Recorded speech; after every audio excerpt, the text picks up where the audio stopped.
Online Marketing, BA 375. This is chapter 10 from our digital marketing strategy book.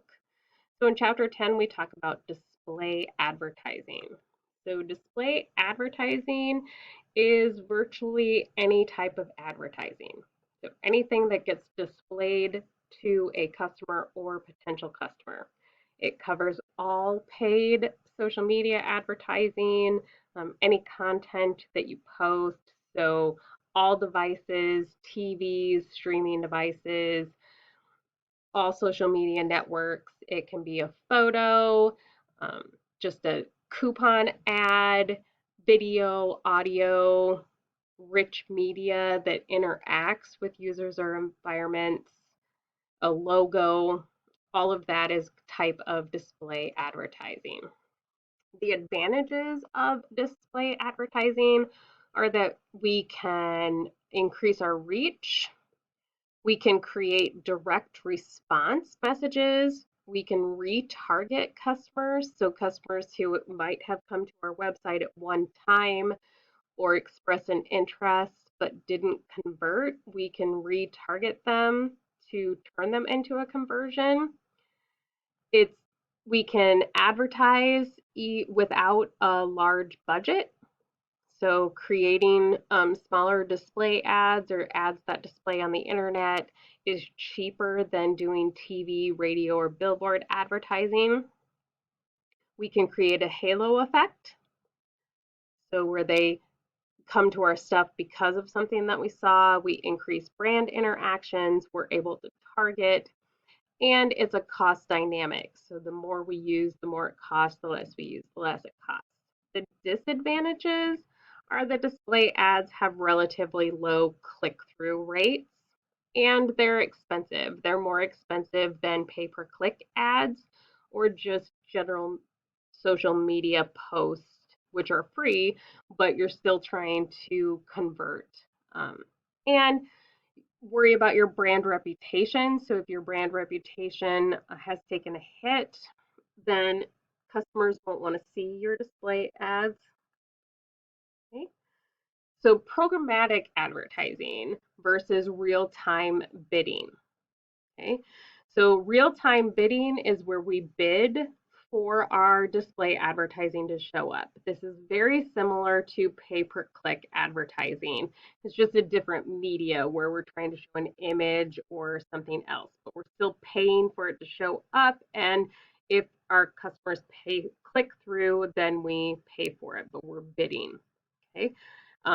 We have targeting options across multiple sites, apps, and screens.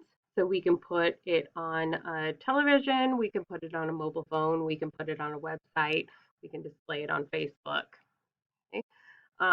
It's easier for us to control privacy or meet privacy regulations with programmatic advertising. We have more control of campaign execution. So where those displays are better controlled than pay-per-click, which only come up in a search. There's transparency of delivery and pricing. Even if we're doing a real-time bidding, it's happening at that moment. It's not the same as with a pay-per-click auction where we say, okay, we're only going to spend $500 on this campaign, and then once people have clicked to hit $500, we get an email from Google Ads that says our budget's run out and here's how many click-throughs we got. Easier workflow for buying across multiple sites. Usually when we create a display ad, we can reuse that display ad. Okay. It allows smaller companies to get involved in advertising, and we only buy the ad impressions that we want. So the greatest thing is that targeted control. We can advertise to only the people that we want. So we can look at every ad impression as a user is loading a page and make a decision to whether the opportunity is relevant based on various things. So a website or app, if we're displaying at the bottom of a website or app, we can target only people who visit certain websites or only people who use certain apps.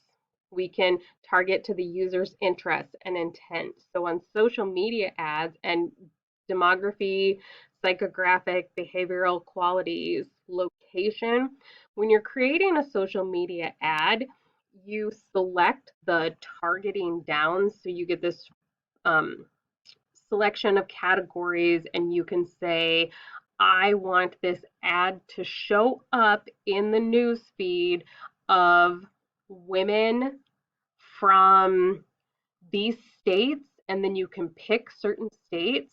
I want it to appear at noon, Monday through Friday, and I want it to only show to women over 40. You can also select interest and intent. You can say, select, show it to people who follow companies with these themes.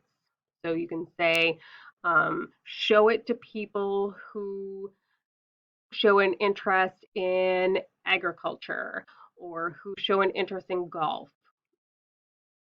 So there's some keyword capabilities too. Okay. In real-time bidding, we have an auction to price and purchase of impressions. Okay.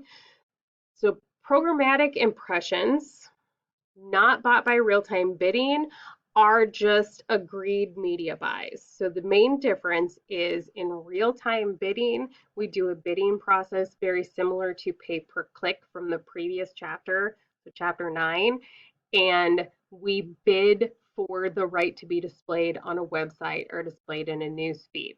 In a programmatic impression, we have paid that website to be displayed there.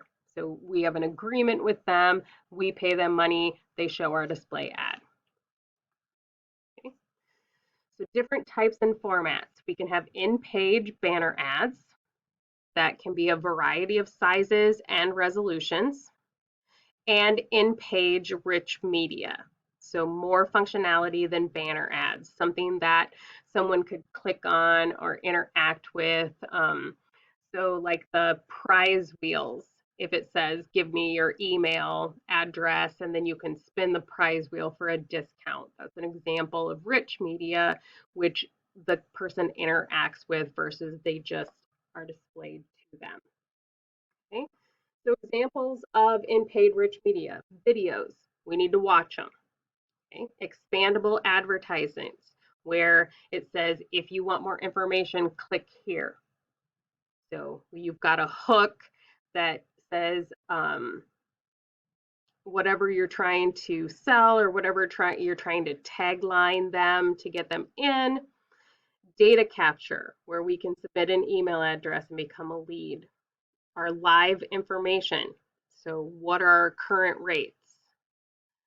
Mobile ad units, in-stream videos, skippable video ads. So the nice thing about skippable video ads is if people don't skip them, you know it's a customer who's interested in your product.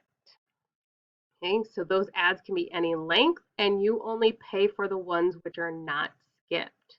And then audio advertisements. So if you're on Spotify or Pandora or on a radio station, so audio advertisements on those places. Okay. So different kinds of technology we can use in ad delivery. One is an ad server. So an ad server could be a demand side platform like we talked about, an ad network, or direct publisher, any combination of these. What an ad server does for us is stores our ads, our media, our photos, videos, etc., and it sends them out to our ad networks, our publishers, and our demand side platform. It manages sequential messaging and testing. So if we have a first ad that solicits interest and then a second ad that works towards conversion, okay, records where advertisements have been shown and who has seen them. So it gives us metrics on our impressions and our reach. And then it keeps information about who has converted. Different Types of display campaigns. So we could just be looking for awareness. We're delivering a brand message, less likely to try to be come to our website and buy something, but more of, hey, this is who our business is. Direct response prospecting. So this is a particular product or service. We're not only advertising our brand or only trying to direct you to a website, but we're actually trying to get you to buy one specific product or service. Retargeting. So this is used to increase conversion rates with existing customers. So people who have already purchased from us or already given us their email, we can retarget them to re-engage them in our company and buying with our company. When we're planning to campaign, we need to know that we are delivering the right message to the right audience at the right time. Of course, that's the goal of any marketing campaign. Who do we want to see it? When do we want them to see it? So we want to know good information about our audience. So who is our audience? What is their browsing and purchasing habits? So that I display at a time when they're browsing and purchasing on a normal basis. Contextual targeting is placing ads next to relevant content. Okay, so this would be if I display my ad on blogs, I'm going to display them on blogs that relate to the content, to what I'm trying to sell. And then keyword contextual targeting. So I talked a little bit about that. So with relevant keywords, regardless of the site it appears on. So I can display then anytime that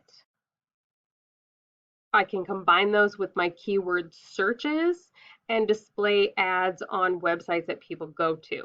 Now the thing is this can do both positive and negative target, and keywords are also used in paid search. So an example of this would be if someone is looking for airplane tickets.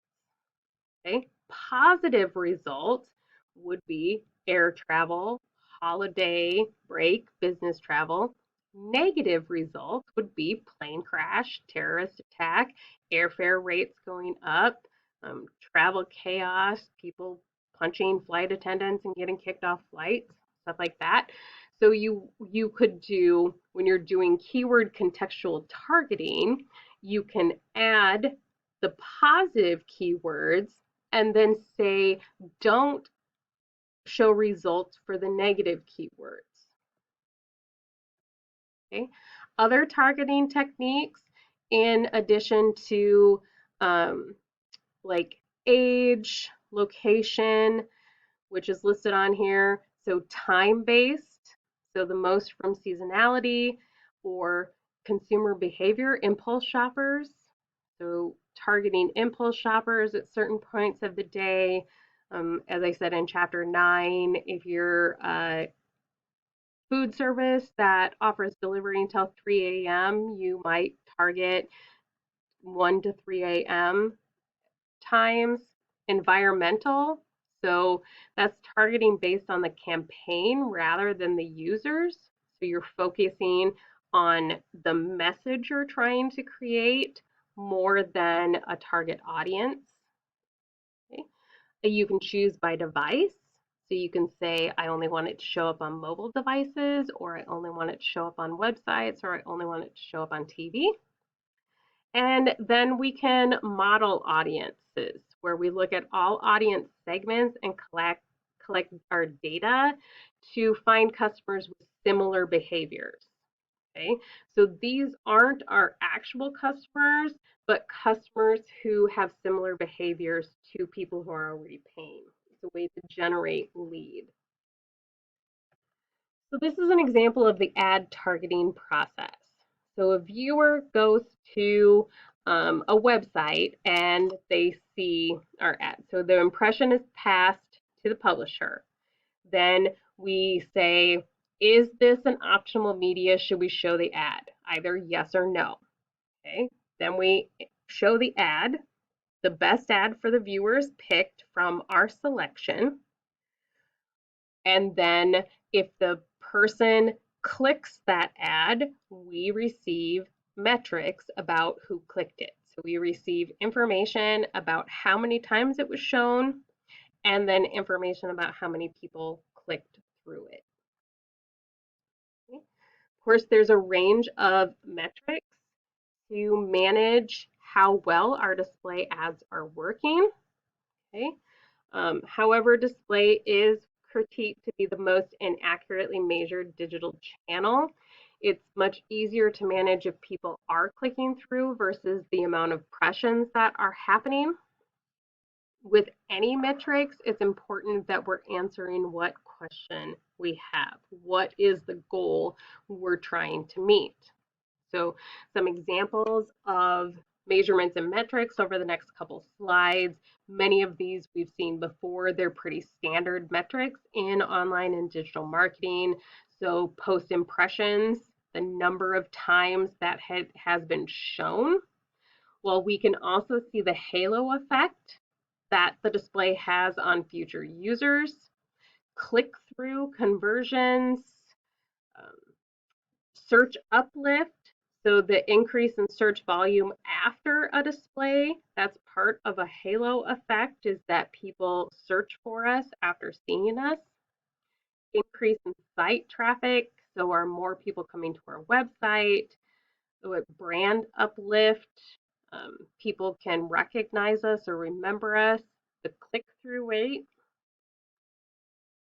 how many users interact with the display ad or convert, do the thing we want, give us an email address, click to play a video, um, buy something, and then tracking shares. So do they share our ad? How many follow if it's a video, how many watched it to completion?